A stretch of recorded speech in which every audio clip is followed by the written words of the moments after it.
All right, so welcome back to the podcast. Today, I'm having Adam Cooper. Adam is an owner and operator of Carolina Chiropractic and Wellness. Welcome, Adam. Great to How have are me. you? Well, thanks to be here. Good, doing well.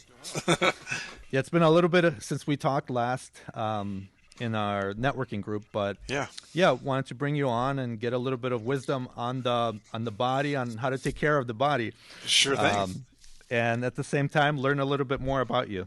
Um, Perfect. so so today, who are you today? What is your life like today? Sure. I've got, as far as home life, I'll start there. I have a wife and two little girls and a stepson that's about to head off into the college world. So it's a dynamic of busy personal life, busy professional life, and little kids and older kids heading out the nest soon. So trying to find the work-life balance and have some personal time and goals meeting time in there as well. Okay. And so, like right now, you have your own company, your own practice. You work there, Correct. and how did you get to this point? But if we could start like way back in like grade school, middle school, who were Sure. you back then? Okay. Well, starting off in younger ages, I was under care of a chiropractor even as a youth. I started getting adjusted when I was two for ear infections and chronic things like that. My mother was under care and took me in at that point. And then growing up in Illinois in the Midwest, I typical kid stuff. Played soccer. I had some lifeguarding jobs in high school, and always fascinated with just working out or with nutrition and taking care of the body and exercise. And so I always gravitated towards the sciences. And so then once I got through some schooling, I started Eastern Illinois University undergrad for human biology, which was at the time that was their pre-med. They didn't have a pre-med major, so we had human biology was the major went into. And after freshman year of school, I realized, okay, I'm heading into this world sooner than later. I need to figure out exactly which route I'm going to go. And so I took it upon myself to job shadow several industries across the board. I went to visit an orthopedic surgeon, went to visit the chiropractic office that I had known growing up a little bit, went to a family physician, went to a dentist office, went to physical therapy, and just kind of I went in there cold turkey and just said, "Hey, I'd like to see what you do. I'm interested in the healthcare field, and I want to know what I'm getting into. Can I just job shadow? Can I be a fly in the wall and let me see as much as I can see, or tell me to go out the room if I need to?" And really just kind of went out there to see what the world looked like, actual hands-on, the day of type of stuff, not just.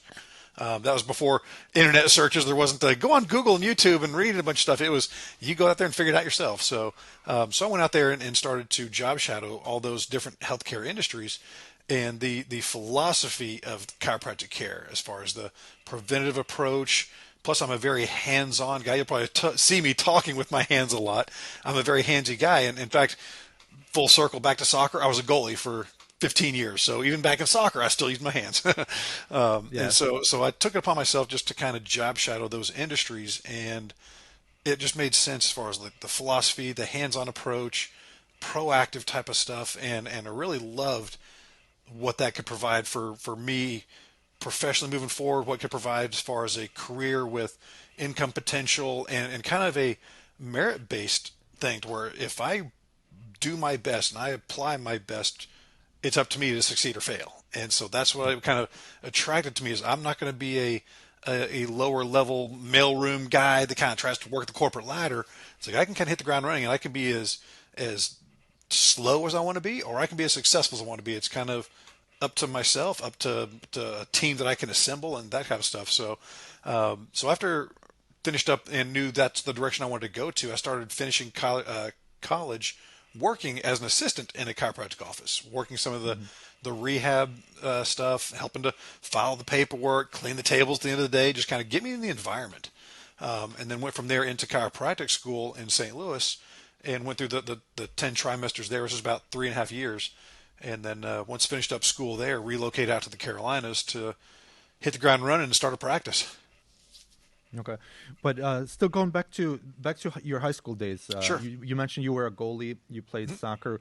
what else, like what kind of a student were you, and what kind of friends or circle what did you have around you? Sure. And I was not only the soccer stuff, but as far as high school life, I was very active in our youth group at the church, and so heavily active into that. And it was kind of neat just to be in that crowd as well, as far as a good grounding of faith-based growing up and learning kind of the other side of the world besides just materialistic and Hollywood glamour of just morals and values and ethics that's being instilled, and so that's something I still hold valuable to this day and moving forward. But even in my circle of friends, it was the same similar type of people. It was the athletes or the church crowd that I was familiar with from there. That's the kind of people I wanted to surround myself with. And all my friends, looking back on it, you think growing up with friends a bunch of morons and this guy's going to achieve, no, he's too dumb. But it turns out all my friends, they're now attorneys and accountants, and in other words, an orthopedic surgeon himself, and a high level insurance agent where he is. So some of my friends are just like, these guys are idiots. And now we're all successful entrepreneurs or physicians and attorneys. So it's neat to see that group of people. We all turned out to be something good and successful. But yeah, that's kind of the surrounding upbringing that I surround myself with, or tried to. Yeah. And then as far as like adults or people giving you advice during that time, what kind of advice did you get and from whom? As far as like whether you should go to college, whether you should go get a job after high school, like, yeah. There was when I was in college and worked at that chiropractic office, that was one of the doctors that kind of took me under his wing, because he said, you remind me a lot of me 10, 15, 20 years ago when I was in your shoes. And so he tried to give me a leg up of what this specific industry was going to be like, as far as, this isn't a get rich quick scheme. This is not a, day one, you're getting a hospital sign on bonus of $100,000. Like you're starting off as a business owner. Yes, it's healthcare. Yes, you're going to make difference in people's lives and well-being, but it's not as glamorous as you might think as a young person. Like, oh, you're a doctor, you're going to be rich. No, you are a business owner that it's going to take time to do that. So he said, make sure you know this is what you want to do. If you try it, it's going to be difficult. But if you love it and that's what you're going to do and that's your passion, you'll succeed. And so that was kind of very profound at that point to really know, okay, I've got to be 100% on board, or this might not work out. If I'm kind of on the fence, you might wash out. And then it was kind of reaffirmed when we went to the very first day of chiropractic school. They said, look to your left, look to your right. One of those students isn't going to graduate with you, and the other one isn't going to be in practice in 5 years. And so they said the same thing there, like, you have to make sure you're here for the right reason. And so those were kind of the chiropractic side of things that really helped out. But besides chiropractic, just life in general, one of my soccer coaches that worked for our club team was just graduated. We were in end of high school or late high school, early college. So it was 15, 16 up to about 17-year-olds on this soccer team. And our coach was a guy who just finished grad school. So he was in his young 20s. So he wasn't a 40, 50-year-old guy that had been coaching for 30 years. And so he came on board, and it was kind of like he was our age, like as far as social activities and things we were doing, but he had a sharp mind about himself as far as philosophy. He was very much into philosophy and studying the human mind, and so he used us for one of his grad classes as our team about positive affirmation and visualization. And so he would practice. That'd be part of our practices. Was everybody sit quietly in a circle, close your eyes, and just for 5 minutes play the game out in your mind. And so he said, like, forwards, I want you to think about what it's going to look like to receive that pass, to break away from the defender. I want you to visualize the goalie and you placing the ball by him into the net. And defenders, I want you to visualize, impeding the pass. And with me, making the diving save or making the call to get the ball. So he was very good at developing that side of an upbringing of visualization and focusing the mind to kind of, if you can see it, you can achieve it kind of thing. So he really kind of brought that out in me as far as I can see what my future looks like. I want to achieve those things. Chiropractic is a vessel that I can use to do that with. And so they kind of worked out and blended well. Mm-hmm. Do you find yourself doing any of those exercises in business, like doing kind of vision boards or like some kind of planning sessions? Absolutely, yep. And throughout most of my career, I've done, and not just through me. There's a chiropractic management company that helps to work with chiropractors specifically, with a coach. But we do a 5-year plan, and so it's literally, where's your office now? What do you want it to look like? Do you want to be a franchise where you've got 4 or 5 locations and you've got 3, 4, 5, 6 doctors working for you? Do you want to be one location that specializes in this, and not as much volume, but more of different services that you can maximize, a cost for just one visit? So, what do you want your practice to look like?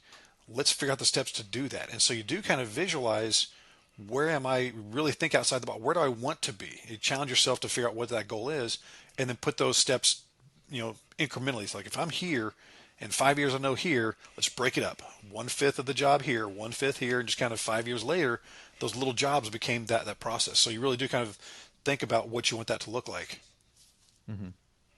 So you went through college. You figured out you wanted to be a chiropractor at that time. Is this when you were still single? Were you married at the time? Like, what was your family life like? Yep, fully single, and really kind of glad I did that. I had some opportunities. I could have gotten married early on, either in school, just out of school, but I knew I didn't want to try to raise a family and raise a practice at the same time, because I knew I'd have to have my attention 100% on board to one or the other, but probably not both, or one of them might not have worked.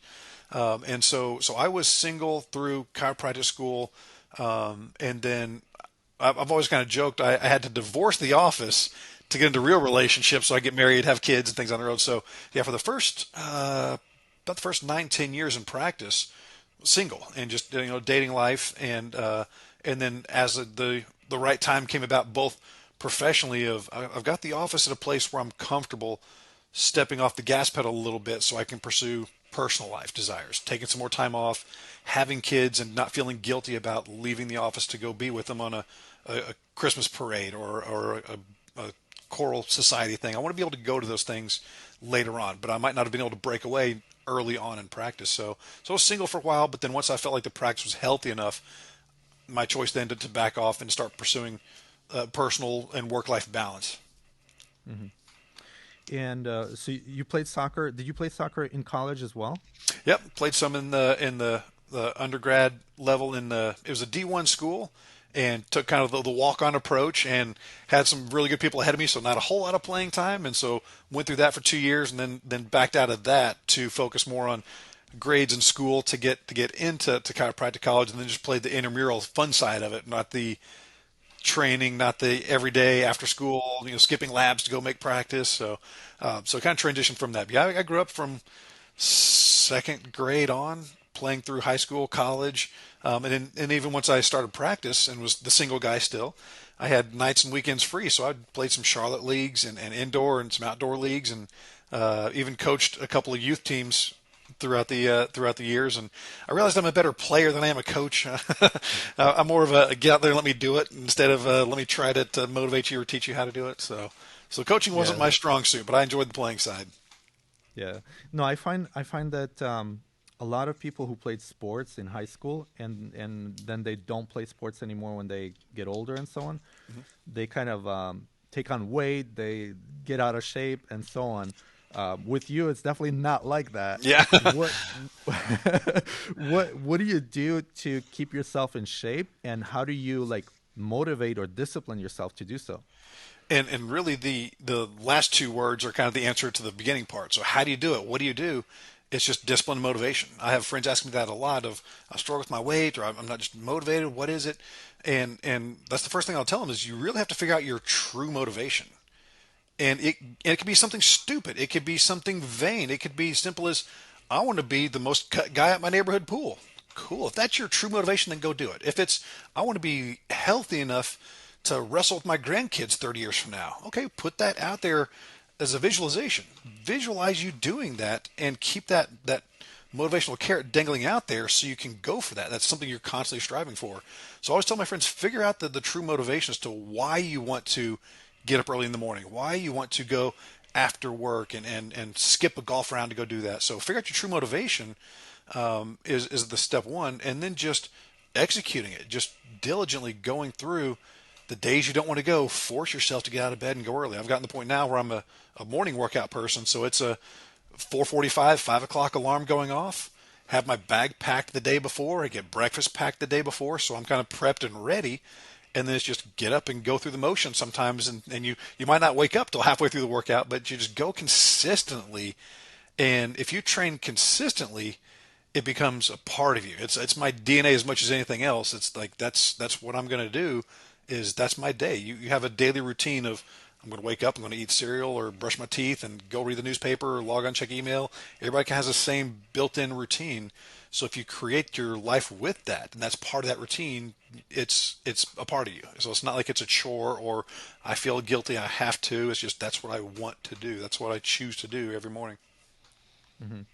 Did, was it hard for you to establish such a routine earlier on? No, and being in the growing up that I had, the playing soccer for years, it was always team and sport motivated to get up and run, friends, go up and run and train and practice. And then later on transition to the health and wellness aspect of career, I also want to lead by example. So like, I don't want to be out of shape and look unhealthy trying to give healthy advice, trying to motivate other people to take a healthy step. So lead by example first. So I need to kind of set that benchmark for me to be able to have confidence, to be an authority of what I'm saying, because I've done it. I've taken those steps, and I've walked through your journey of how to get in shape, how to stay in shape, how to exercise, push through injuries, recover from injuries, and so it wasn't too difficult once I kind of got in that routine. And it's really been a lifestyle. Like I can say, barring a random, you know, nasty flu bug or a shoulder or knee tweak injury, I don't know if I've ever taken more than 3 or 4 weeks off at one time from any exercise in my life. It's just been, you'll recover from something, get right back into it.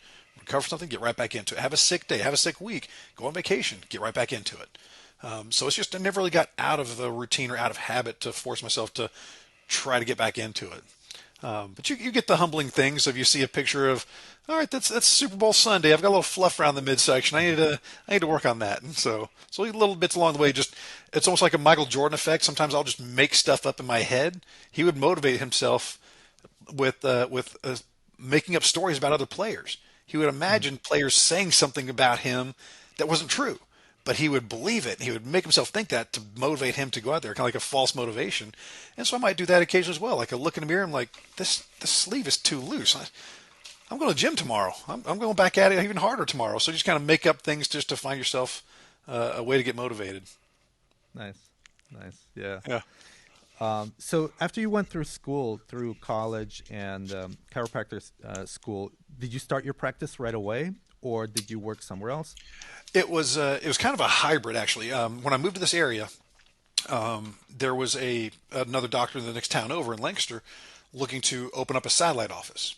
And so he was going to work on both. And I started coming to the area and meeting other doctors and talking to people about good places to be and locations and got a chance to meet with him. And he said, well, why don't we work together? Instead of me splitting my time in two offices, work for me in the satellite office and then, kind of growing that one and then help me in my main office at times. So I was kind of working both offices, kind of growing one and kind of learning and seeing some people in the other one to get more real world practice as I was growing another one. And then after a couple of years, we had an agreement of I could either continue this relationship with a little larger income, or I can purchase the satellite office out from him and have that as my own.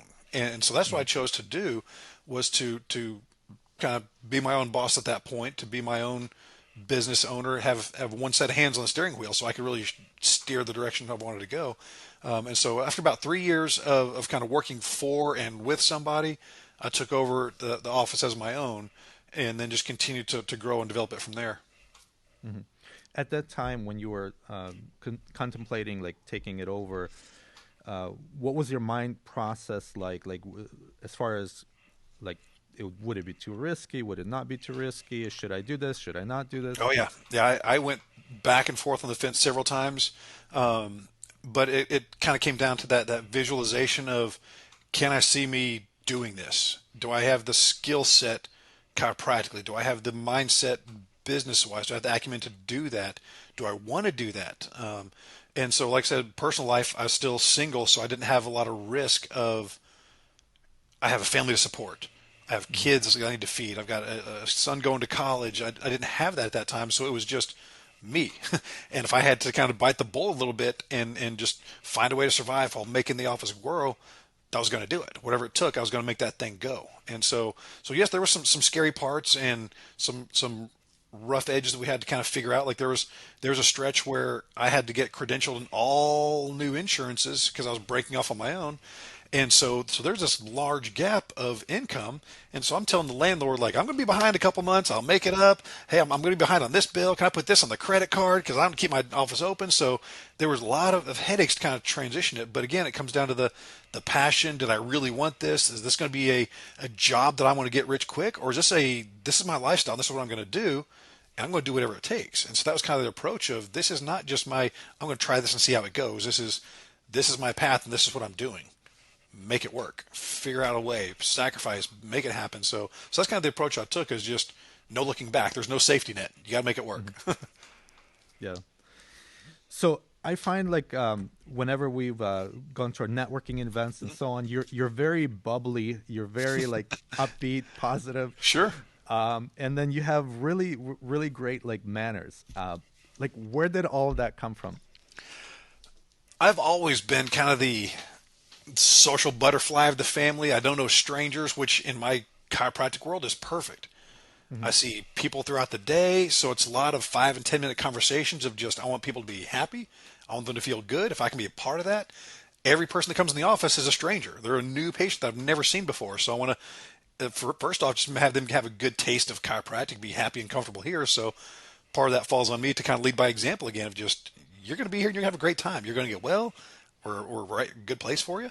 But as far as the manners and politeness goes back to, I think, my parents and even the upbringing I had, like I said, in the church and youth group, of just having a good moral, ethical base, just kind of a good place to start from as far as right and wrong, and having a moral compass to know that gray area isn't safe to play in. Sometimes you need to be black or white, and you're right and wrong, and know which side you're on.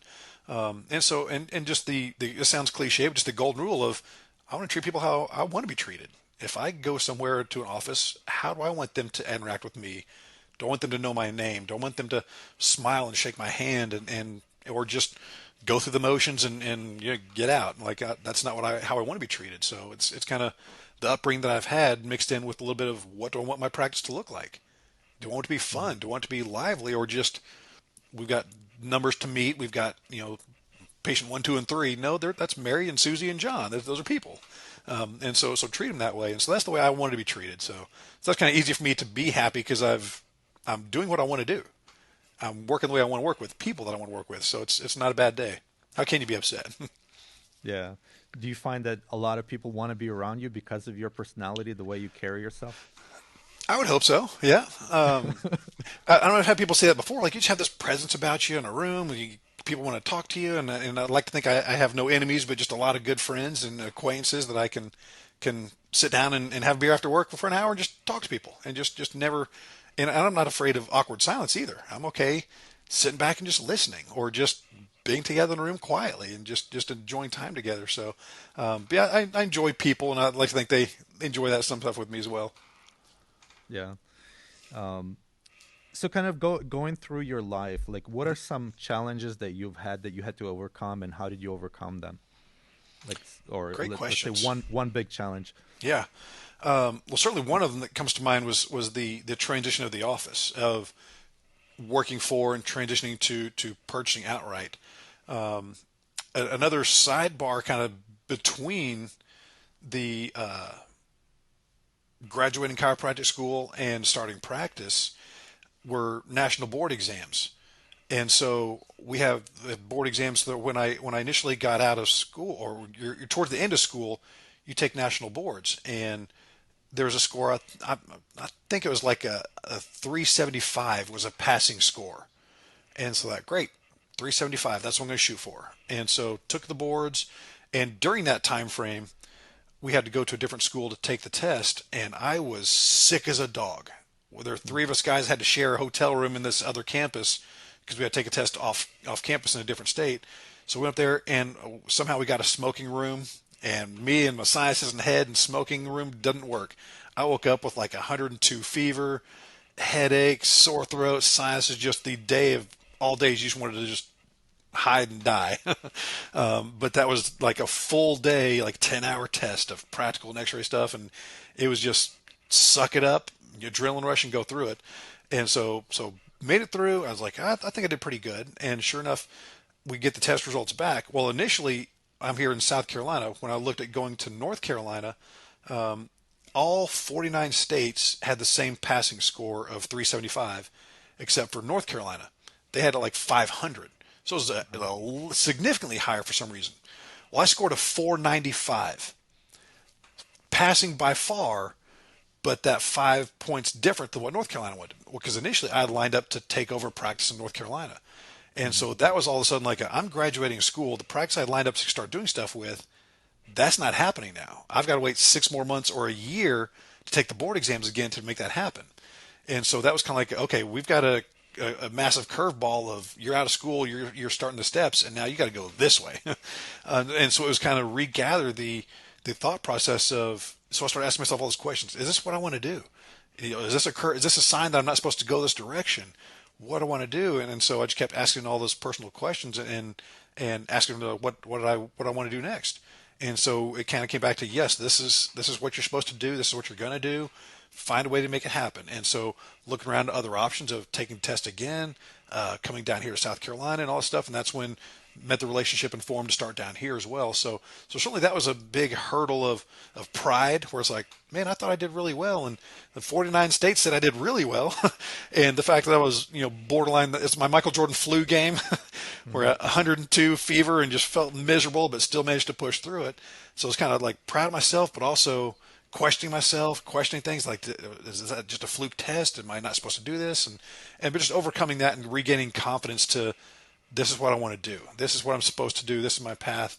And then finding the pieces come together to put me where I am now. Now I look back and like, that was a huge blessing.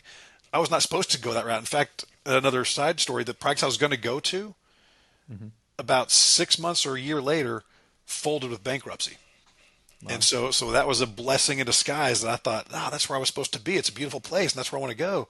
And different plan, divine intervention, whatever you want to call it, shipped me to where I am now, pushed me aside, say, this is the route, this is what you need to do, and wouldn't turn back. But it was a challenge to question myself and to last second curveball to throw, changing states, changing license, changing where you're going, practice, and the whole 9 yards. So, but it was worthwhile.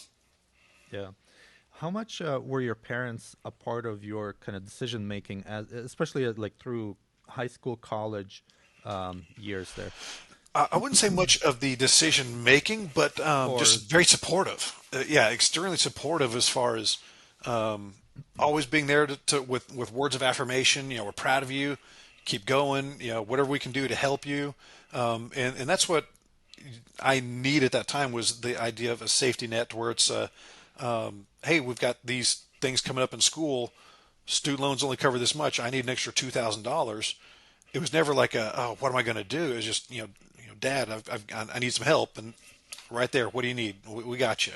And so knowing I had that safety net of family and the support like that was invaluable, and still is to this day, as far as parents coming to help out in the office for like a patient appreciation day. And my grand opening here, my dad ran the grill out in the parking lot making burgers and dogs for patients that wanted to come by. So they kind of took stock in me early and late. And so it's been good to have that support. Mm-hmm. I'm just thinking of kind of relationships with parents and kids. Some kids, they don't form, or parents and kids don't form that relationship earlier on, and then it's hard for them to maintain it or kind of get back to it. What were some key things like between you and your parents that helped bring that relationship closer?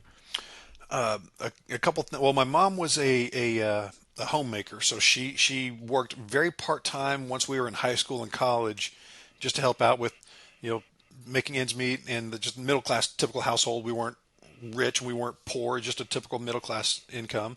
And so my mom got a part-time job later on, but growing up with her at home all the time, helping with homework, picking up from school, doing the daily ins and outs. As a kid, it didn't really hit my radar. But now looking back as a parent, looking back at what she was sacrificed to be with us, and it was huge to see that support, and then even from my soccer years, at the same time, I recognized at the time, but it makes more of an impact now that my dad had a very busy job. He worked the next town over, and he was going to work at 7, 8 a.m., come home at 5, 6, 7 p.m.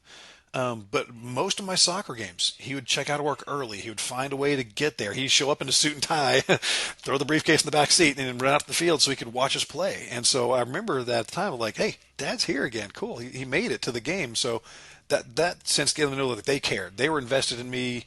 They wanted to see me succeed. And so that was part of my motivation as well. Then is I don't want to let them down.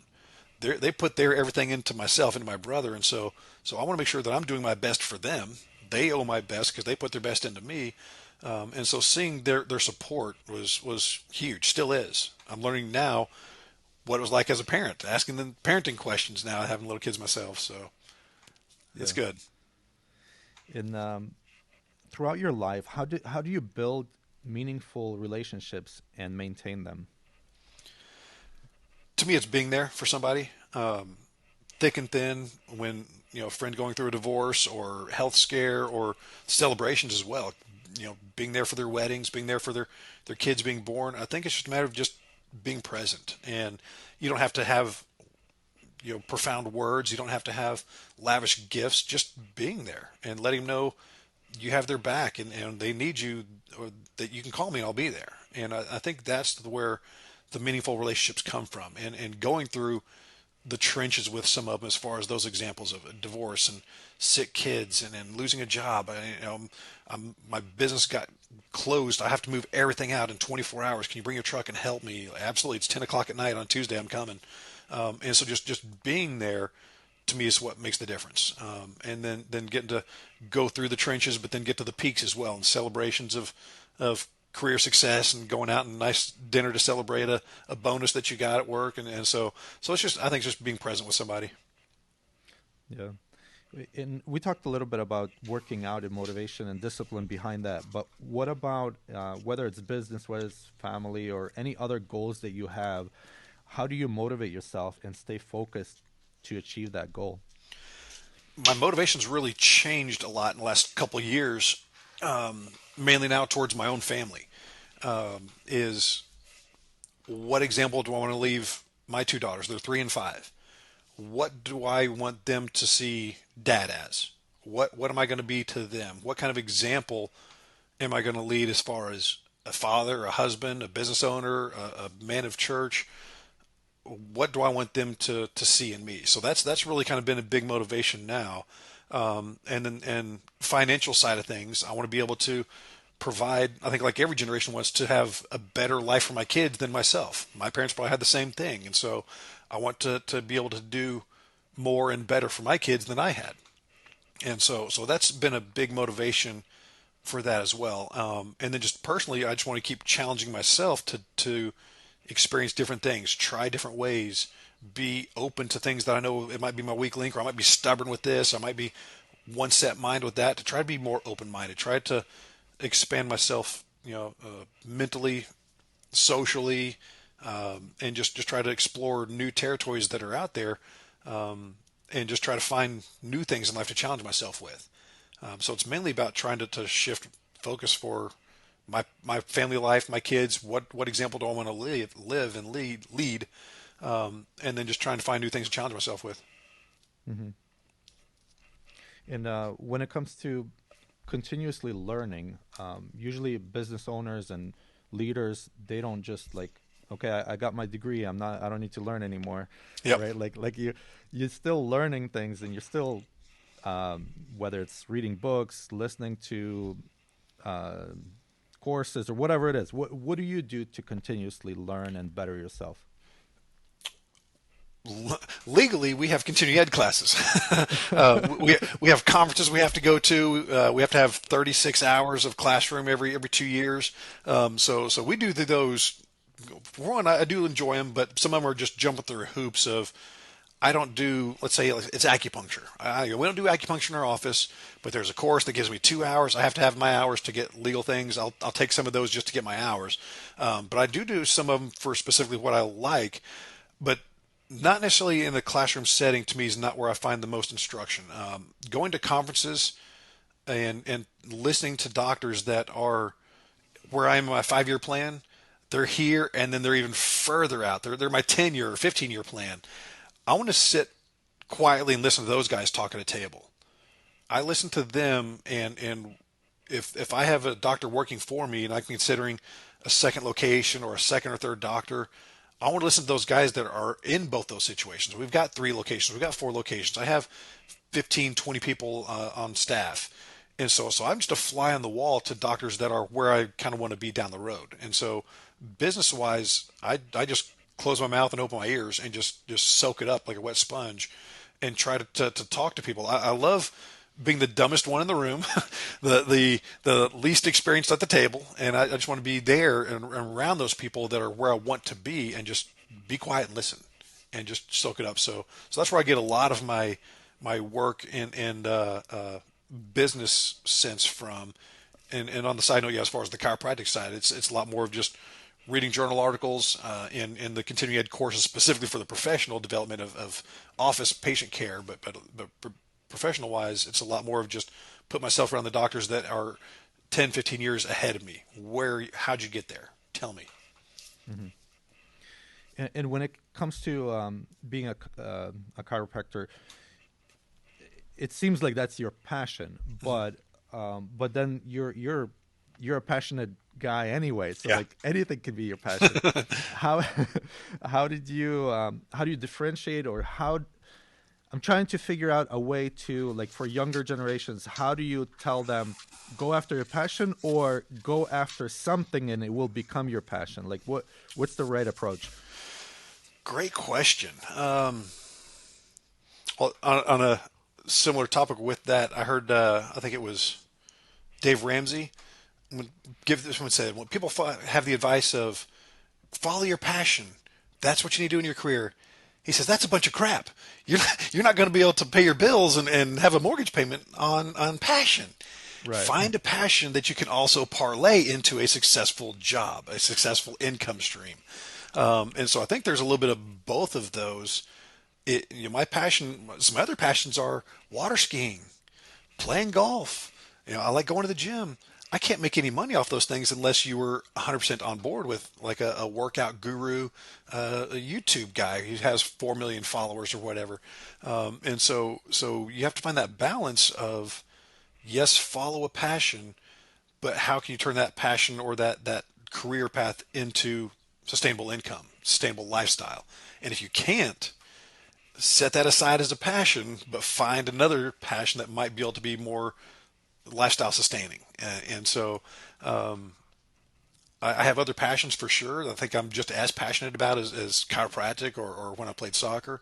But I knew I wasn't going pro in soccer, so I had to set that passion aside. I know there's other things that I like or doing just as much, if not more, but again, can't make an income off of it, so I'm going to set those aside and do those on a weekend. Do that in my own personal time, but channel my passion to what do I really enjoy doing, and if you do it right, you will have an income stream with it. Yeah. Yeah. And as you kind of went from high school to now, you had to deal with money, obviously, right? Everybody does. What have you learned about managing money and like controlling it versus it controlling you? A great statement there. Control it versus it controlling you, because financially, that's one of the success principles I've learned. Besides just hard work and putting in time, and have a passion for what you do. Other successes I've read, one of them is financial smarts, financial strategy.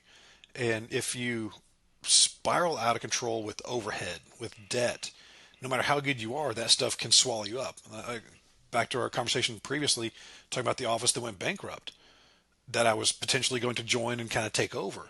Well, that was an example right there, firsthand, that I saw right out the gate of school. Of, you might look on paper like you're pretty busy, beautiful building, you seem busy, But when you get overhead out of control, it can eat you alive, and your business won't survive.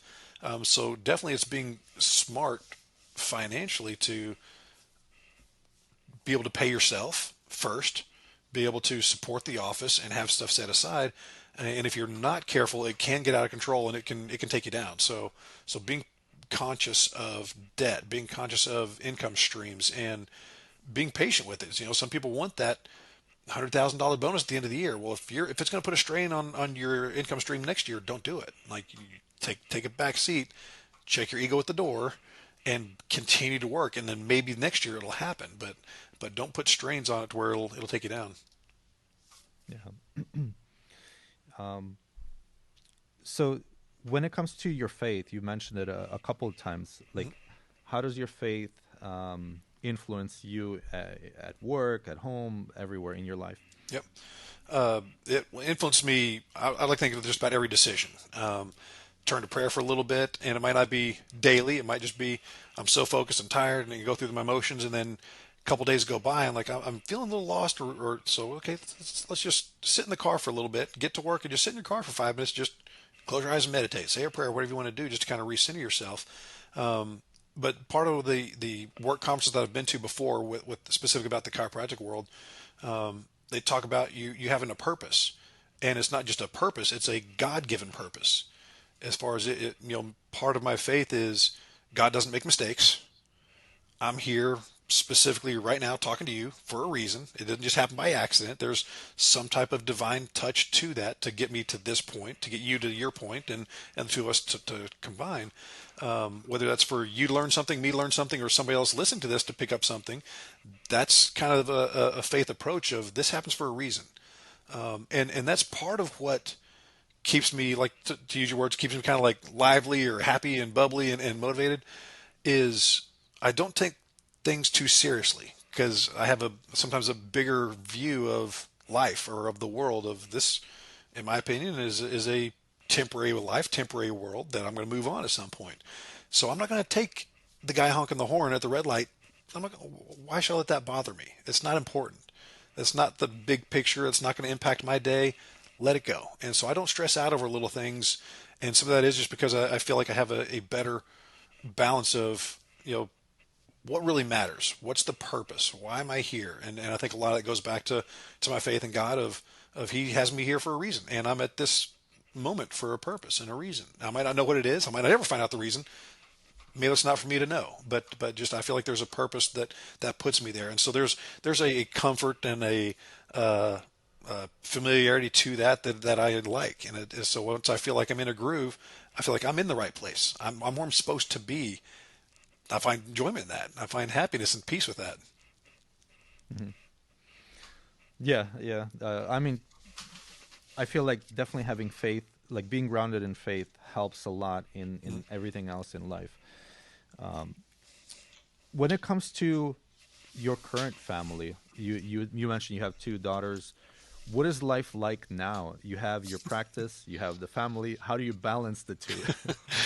And it's exciting to see the end of the day. I usually wrap up around 5:30, 6 o'clock, and I look forward to that time frame so I can go home and I've got that hour or two with my kids before they go to bed. And that's the highlight of my day. As much as I love work, my quiet time at the gym in the morning, or my commute time listening to podcasts and whatnot, the radio, I love getting home because that's my daddy-daughter time. And it's kind of those things, like, no matter how bad your day was, you open that door and you see the smiling faces jump off the couch and run up to you and scoop them up. All worries are gone. And so that really helps to fuel me and refuel me every day. It just get that little love, get that innocent child in face that just daddy's the world to them. So it just puts me in a good mood no matter how bad the day was, and it's just start that next day and do the same thing of get home. And then and I really enjoy my Fridays. I'm usually out of the office, and my wife might pick up a shift. She's a nurse practitioner. She might pick up a shift at a hospital or a doctor's office. And so she's out of the house, and it's just me and the girls. And so I'll take them to school, maybe go out to breakfast, and just have some daddy-daughter time. And it's the best time in the world. So I love that. But that's also part of where my motivation comes from back at work of I want to be successful for that. That's my nightly reminder of kind of why I'm doing this, who I'm doing this for, Yes, it's a retirement nest egg, but it's also for their lives, their lifestyle that I want to leave them with, and help them start their life with. Hmm. It's definitely a great motivator. Oh, absolutely. Yeah. It's the cutest one too. Yeah. So getting a little bit into the chiropractic world. So I think the first time I ever went to a chiropractor was when I tweaked my back. I think I messed up my disc and couldn't bend, couldn't do anything. So I think that was my first experience in a chiropractor's office. So I think he kind of like tweaked my back, tweaked Yeah. my neck, all that kind of stuff. um, what I guess we could start with like it sounds like you're more into like this holistic wellness, right? Rather than just like here's a pill for your pain or for your this or that or whatever. If you can maybe elaborate on why you chose this way of caring for people, Sure. and then we can get into more questions related to Love that. it. Yeah, that I've been told before I can talk to a dead tree for an hour and a half about chiropractic because I love what I do and I love explaining it because a lot of people have misconceptions or I don't really know or I've heard about it, I've seen this YouTube video, so I love kind of breaking it down and help people understand. The chiropractic basis is the body was made to heal itself, and it starts neurologically. So your brain controls everything in your body, and the spinal cord, the nerves that go out in your body, they go to every cell. They're your fingertip, they're your earlobe, they're your stomach, your intestines, your calf muscle. Nerves go to everything to make everything work. Your brain's constant communication with your body through that spinal cord, through those nerves, through that nervous system. That's where the spine comes into play. The structure around that obviously that's the vital necessity. You take the brain out the body, it's dead. You can replace your heart, lungs, you can replace intestines, new knee, new hip, new everything. You can't replace the nervous system. You have one brain, one spinal cord. And to show you how important that structure is, we were created with a skull around our brain to protect it from everything. Then you get the vertebrae to protect the spinal cord and the nerves. But you can't be a coat rack. You have to be flexible. You have to be mobile. You have to move and bend. So those joints were designed to move at the same time protect that central canal, protect the spinal cord and the nerves. So the nervous system is what makes the body work and repair itself. The spine is there to protect it.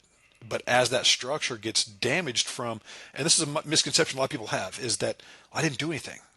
I didn't have a car accident. I didn't fall off a ladder. I didn't land on my tailbone. I didn't do anything. We do little details every day. Bad posture, repetitive use, sitting on a couch cushion like this at nighttime, cell phone use.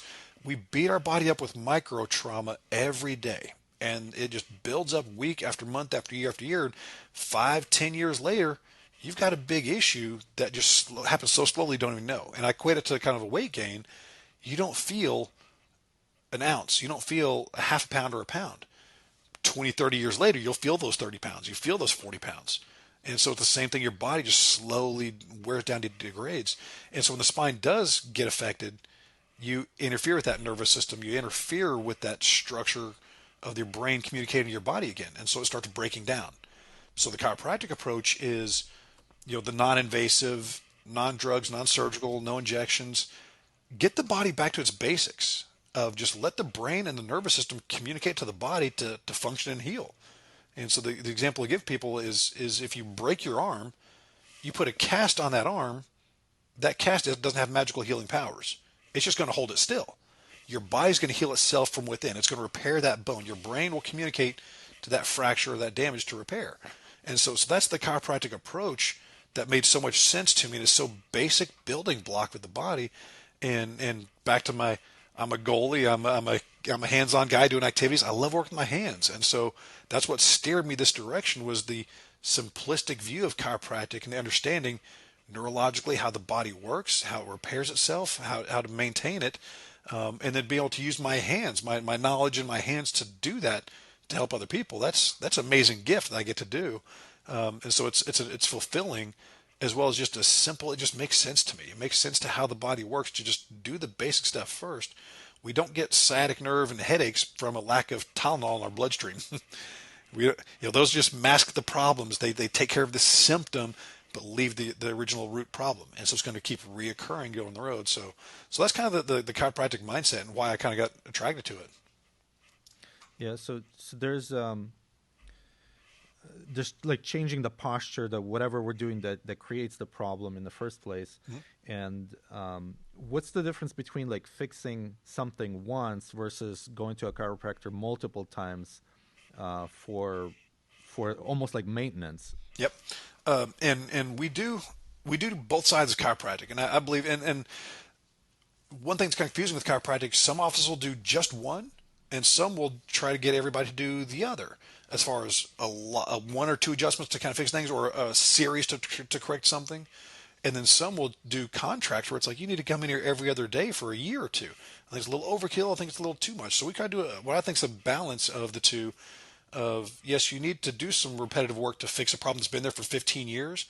I don't walk on water. It's not going to be fixed with one adjustment. There's a lot of damage and scar tissue and muscles that have been re-educated that we have to kind of undo and retrain the mechanics of things. And so it's like somebody goes to PT after a knee or hip surgery. You don't go to a therapist once. You go 3 times a week for 6 or 10 weeks to learn how to walk and to bend those joints and get those muscles strong again. So the spine's really no different as far as it might take some work to repair. And I use examples and analogies a lot in our office to help explain to people. I say, if you get in a car accident, you need to get that car fixed. It might be a couple of parts. It might be a couple of weeks to get things working right again. Car looks good. It's running well. You're not done. You change the oil a couple months later. You rotate the tires. You got to put gas in it every weekend. You got to do little things to keep that car running. And if you go way past your oil change, you never change the tires, eventually you're going to get in another accident, or the car's going to overheat and break down, and now you're stuck with a damaged car again.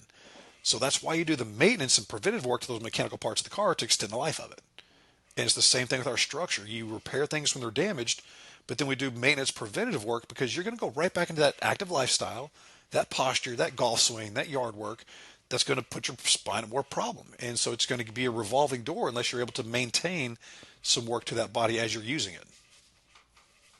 What do you see kind of most common at different age groups? So like, let's say, I don't know, 30-year-olds versus 40 or 50-year-olds versus older people. Yep. Than that. I'll start with the younger aspect, which is alarming in the last 5-10 years, with kids learning on cell phones and tablets at school and at home. I see a lot of that head forward posture, the shoulders rounded forward. And I've actually started seeing x-ray films of late teens, early 20s, 21, 22-year-olds that have wear and tear, bone spur, compressed disc that you'd think that's a 50, 60, 70-year-old person injury. But you're seeing that in teenagers. For you and I, similar ages, we didn't grow up with cell phones when we were 6 and 8 and 10. We're going outside and playing sports. We're falling and climbing trees. We're doing other things. We're active with our body.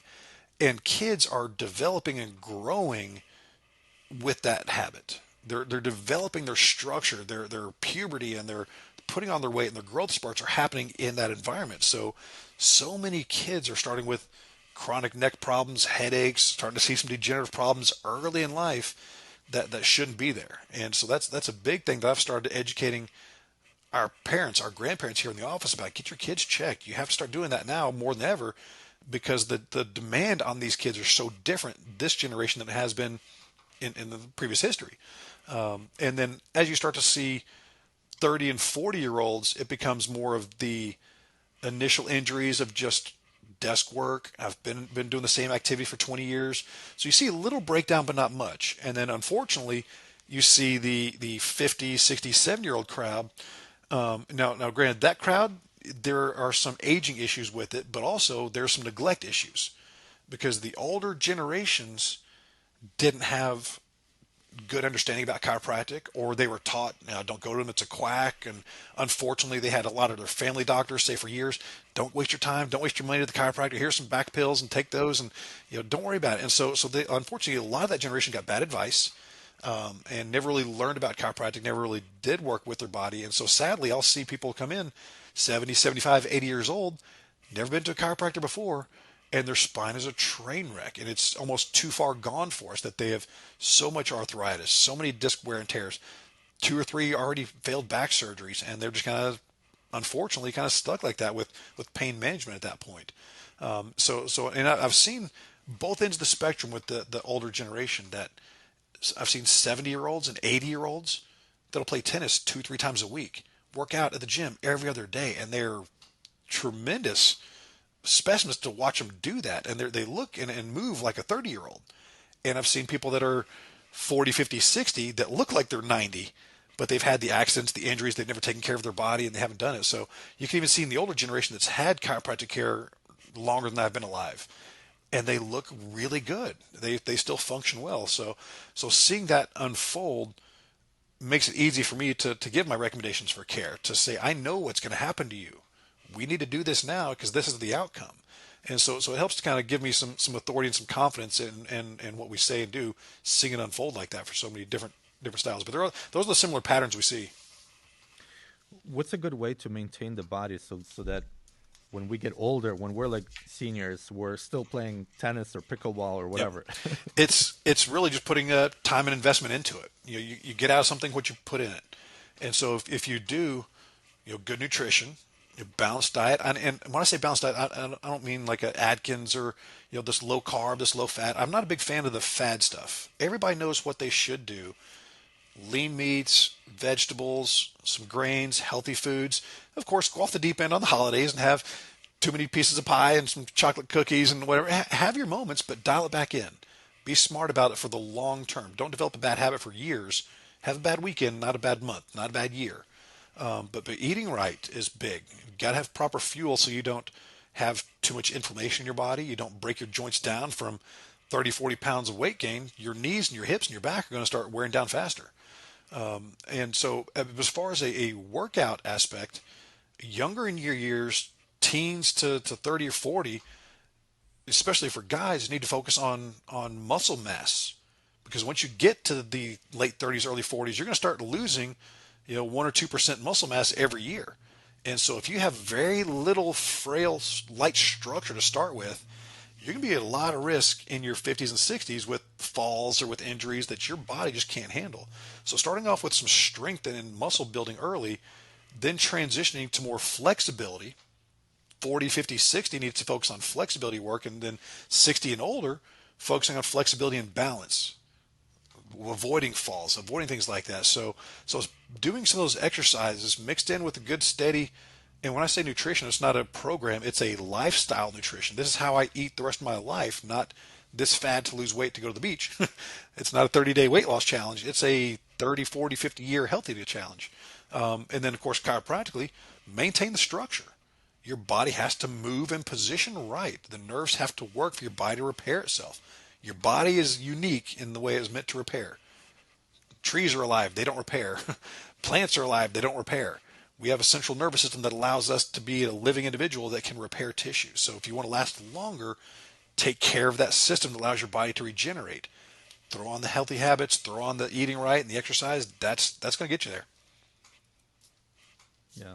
What other advice would you give as far as like a lifestyle, working out, eating right, and so on? The only thing that I would also add on there, which I read an article last night, 2 nights ago, a lady that was about 105 years old, I believe, and they asked her, what's your key? And she didn't say anything about like health and wellness, any of that stuff. She just said low stress. Everybody gets so stressed out of daily things and social media and the economy and politics and sports, and everybody can get so high strung, but just a low stress lifestyle. Stress is a killer. Cortisols, inflammation, and it just takes the little bad things and makes them bigger and bigger and worse. And so that's kind of what I referenced before as far as how I can kind of stay happy-go-lucky.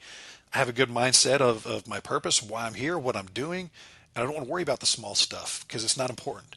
And so once I can set that aside, I can have a bad day and go home and be happy and come back to work the next day and I'm in a great mood. I'm not going to let it bog me down because it's not that important. So compartmentalize stress and push it aside. And that's one thing I've kind of been really good at developing, is that ability to compartmentalize something. And a bad day or a bad last patient or an argument with some guy at a gas station or whatever, I'm not going to take that home to my wife and kids. They deserve happy dad, happy husband. And so I don't want it to let that drain into my personal life at home. So let the stress go. And if you can decrease your stress in your life, physically as well as mentally, you'll be in a lot better shape. Hmm. What do you consider are key ingredients for a fulfilling and meaningful life? Great question. Great question. Um, be happy with what you're doing, for one. Surround yourself with like-minded people. You know, if there's toxicity in your life, cut it out, get rid of it, move on. That's kind of seemed to be the key with me, is surrounding myself with people that I enjoy being with. Part of what makes me happy and have good days. Don't be afraid to step out of your comfort zone and kind of explore new horizons. You might be in a routine that you're comfortable with, but comfortable is kind of the enemy of success. Comfortable is the enemy of meeting your goals. So if you're comfortable, you might not reach that next horizon that's what you really wanted. That's where you're really kind of striving for. So feel free to get out of your comfort zone and stretch a little bit. But back to the faith-based stuff, as far as if you're grounded with faith and you believe in God, if you have another religion, do your thing. But me myself, it's following God and trying to lead that lifestyle. And if I do my best with that, then I'm happy, and that's what's gonna make me feel fulfilled. That I did my job professionally. I did my job with my family. I did my job to be a friend, to help that person I needed. And if I can do those things, and I think that's the example that we've been asked to do from God, of follow Him, put Him first, treat people the way you want to be treated. I think if you can do that, you got a pretty good thing going. I don't see how you can go wrong. Yeah. If you could go back in time, would you change anything about your life? Cliche answer, but no, because then I wouldn't be where I am. Yeah. I take those lessons and make the future better, so I don't repeat them. Yeah. But no, there's nothing that I would really change or go back on, because that's kind of, like I said, maybe who I am. Those life experiences shaped my goals, shaped my approach, shaped my attitude, good, bad, and ugly in between. So I wouldn't change anything, but it's certainly good to identify if I would have changed it, why. Now I will change that outcome next time it appears. I won't make that same expensive purchase. I won't find that same girlfriend or that same boyfriend problem. I'm going to find a different approach, or business acumen. I made this bad business decision. I'm going to learn from that and apply it to the next move, the next business adventure. So I wouldn't change anything, but just take a lesson with me. What are some of those lessons that had the most significant impact on you? Um, Professionally, it's surrounding yourself with good people, and as far as staff and patients or anybody I'm with, if it's a toxic relationship, if it's a bad relationship or a poor performing employee, whatever that may be, don't be afraid to cut and let go. If you keep that negativity, you keep that bad approach going, you're going to keep getting the same outcome. And so cut and move on sooner than later. Trust your gut. Like, I've seen that pattern before. Red flags start showing up to my brain for a reason. Listen to them and don't be afraid to act on them. Go ahead and take that step to either cut it off right there or move on. And so that's something that I've kind of learned professionally with that. And just being patient. Like, kids have taught me a lot about being patient and learning about other people, how to approach other people differently. And so that's something I've kind of learned as well. I can't talk to my wife the same way I talk to my kids, the same way I talk to office people or my friends about their work or their family environment. And so you have to kind of just learn to kind of sit back and treat people a little differently based on their situation and their environment. And so you kind of have to be. I haven't walked their shoes. I don't know what they're going through, so I can't tell them what to do. But just listen, give advice, and adapt where I feel like we need to. Mhm. Your daughters are still young, so you don't have to worry about this for a little bit.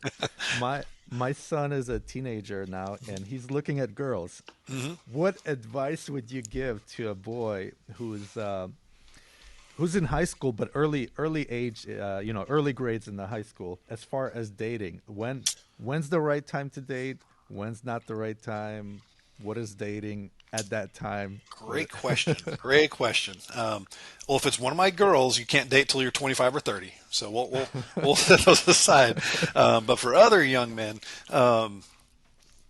first off, just treat girls with respect, mainly more than anything else, and remember that they are somebody else's daughter, somebody else's sister, and so treat them with respect first and foremost.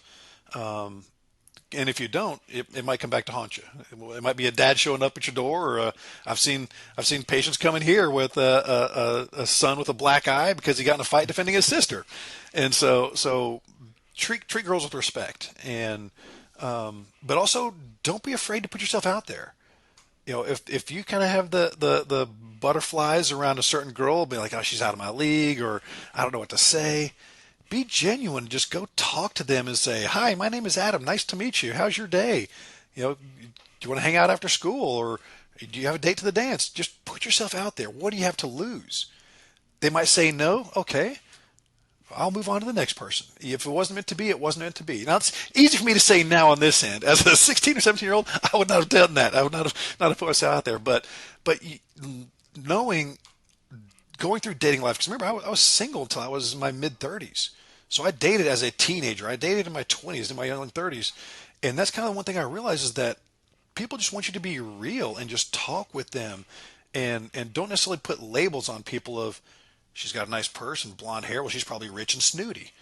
You don't know that at all. She might be the most down-to-earth, sweet person in the world that nobody approaches her ever because she might look so pretty. She thinks nobody wants to talk to me. I have no self-confidence. Nobody ever asked me about my day.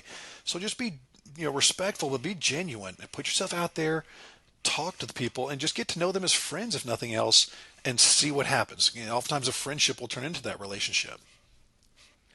So when do you think it's too early for dating? Personally, I didn't really start dating until I was 16 because I wanted to be able to drive to pick up my date to go out to dinner or a movie or whatever. Kids now, this generation now, everything's developing so much faster as far as puberty's moved up, social media, everybody knows each other and sees things and talks more, and so there's so much more interaction. I would still say it's that in my opinion, 16, 17, 18-year-old kind of start dating. Now, don't worry about having friends. You can have friends at a middle school dance. You can have a girl that you kind of have a crush on. There's nothing wrong with that. I think it's healthy. And trying to learn those emotions and those hormones and how to balance that.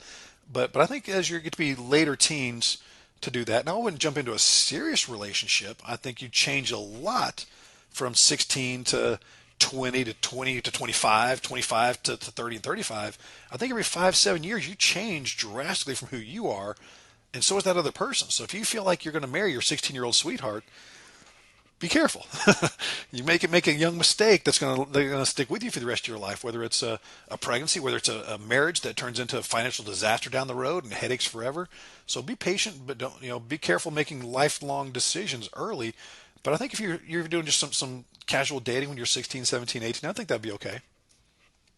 What would be the purpose of that dating? Just to get to know, like learn Get to know how. somebody. Yep, and kind of learn how to date.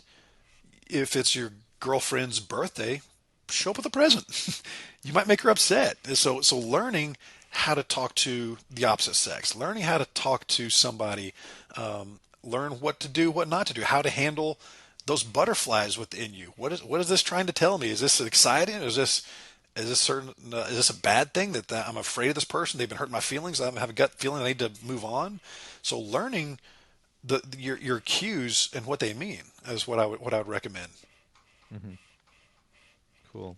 Yeah. Cool. But Cool. yeah, certainly just getting to know that person and just spend some time with them, getting to learn their family, learn life, and just spend some time together and what that means. Yeah. What other things would you give young people as far as advice? Don't be afraid with anything to put yourself out there. If it's something sports you want, go after it. If it's something academically you want, or like we're just talking about the relationship, don't be afraid to go for it. You have nothing to lose, and if you go for it and fail, you take a lesson with you, you take experience with you, that maybe that particular girlfriend wasn't right. but you learned the things that you need to learn about yourself, about how to date, that now when that next one comes around and it's the right one, you're ready for it. And but I think it applies with everything. Business. If you put yourself out there, and I started a business and it went great for a little bit, and then I failed because I didn't market right, or my branding wasn't right, my hours weren't right. Now I take those lessons and move forward with them. So don't be afraid to put yourself out there. You're going to make mistakes, but learn from them and keep them small mistakes. Don't make them big financial disasters. Don't make it a headache that's going to stick with you forever. But don't be afraid to put yourself out there. Make mistakes. Learn from them. But if it's something you really want, keep going. Go after it. Make it happen. You can do it. Yeah. Tell us a little bit about your practice and services you offer, where people can find you. Sure. Well, like I said in the beginning, the name of the office is Carolina Chiropractic and Wellness. We're here in Indian Land, South Carolina, on Highway 521. And so we're on Facebook. We're going to start expanding our social media footprint this year with some more Instagram and Twitter. We're going to start doing some more approaches with that as well. So it'll be more visible out in the social media world. But we're on Google. I think it's easy to find our office on chiropractors near me, or our office name. But we're in a very healthy practice now and very good setting leading into next year. We've upgraded a lot of things in our office as far as equipment, new digital x-ray suite, rehab equipment, things like that. So we're ready to kind of take it to the next notch. And hopefully this next 6 months or so, I'll be really pursuing another full-time doctor to join the office. I have a part-time doctor working for me who's been a godsend of a gentleman. He's practiced for over 50 years. So wealth of knowledge, wealth of experience, that he does some of our part-time work for us. And if I'm out of town for vacation, or I need to be out to daughter's dance recital, he'll come in and he'll fill in for me when I'm gone. So it's a healthy practice with that. But it's focused mainly just around chiropractic. I didn't want to lose our identity by doing weight loss pills and decompression and acupuncture and muscle stuff and massage therapy and cupping, and there's so many things that can happen. Well, I don't want to become a jack of all trades. I want to be a master of one. So if somebody knows I need the best adjustment I can get, I've got this thing that's going to really take somebody's skill, they know where to go. This is the place you need to be. And so that's what I want to focus on, is just the really good adjustment. We have, the therapies of the roller table, intersegmental traction, muscle stimulation, rehab exercise equipment that we start to do. So our approach is just basically examine people, figure out what their body needs. Everybody's different. We don't have a cookie cutter system. It's Jerry's different than Mary and Bob and Steve. Create what they need. What's your body need? How do we maintain this? Some people are going to maintain for a month or 6 weeks. Some people need to be in here every other 2 weeks. And so we kind of just take our approach to customize it to what you need. So that's our approach in the office. But we're at a really healthy spot and ready to take the next level next year. Great. And one last question for you. Sure. What does the world need more of? Chiropractic. No. Happiness and being happy when you go out in public. If somebody's having a bad day, put your arm around them, say, cheer up, buddy. Simple 5-second thing we can do.